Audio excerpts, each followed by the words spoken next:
Whether it's rice or another crop, farmers like it when the weather cooperates and they're able to get their crop into and out of the ground fast and efficiently. When that happens, it's a good bet they'll have a harvest to brag about. That seems to be the case for one farmer that Rob Stewart met in Virginia. He and his family have touched on a formula that's delivered prize-winning results.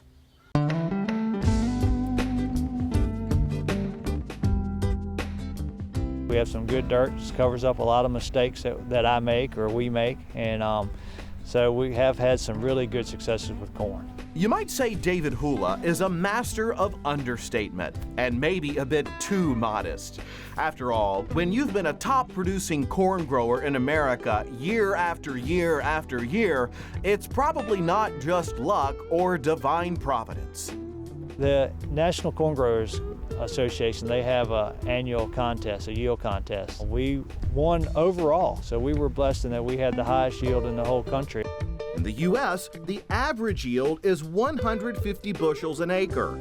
David's corn yield in 2011 was 429 bushels, almost 3 times bigger, beating out more than 7,000 competitors from across the nation. We try to start out with good genetics, and then we just kind of spoon feed the crop throughout the season, pay a lot of attention to the details, give it good plant health. For 4 generations, since the 1930s, the Hula family has been farming this rich land by the St. James River, and not just corn. We're also in the seed business. We raise a lot of soybeans for a company that we part own, and we have some public varieties that we raise. And then we have some wheat, soft red winter wheats. We still are one of the few that grow barley, and then we're one of the few that still grow oats around here. Drought is a reality faced by all farmers, and water conservation has become even more critical. And conserving scarce water is why David has invested in this high-tech drip irrigation system. Most of the pipes are beneath the surface. The water is mixed with fertilizer, going straight to the roots. And this high-tech gadget uses solar panels and satellites to check moisture levels as deep as 5 feet below the surface. I can log in, and just like checking emails, I check how much my moisture is in the ground. And then we can also document whether we're doing right, wrong, or how we can fix some problems if we overwater or underwater.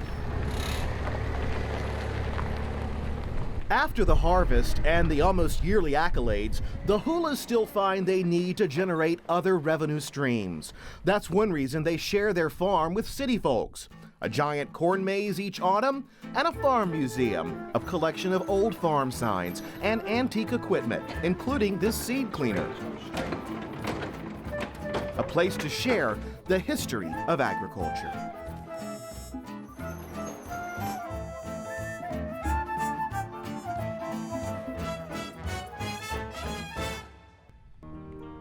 Most people will say being the best at something usually means you have to love doing it. The Hulas are quick to express that they feel the same affection and gratitude for the land and for what all their hard work brings to those benefiting from their bounty. The more we show their urban neighbors that we're not competing for anything that they got going on, that we're good stewards, that helps us. We're out here helping their lifestyle by giving them some of the safest, best food in the world, and we're trying to feed the globe.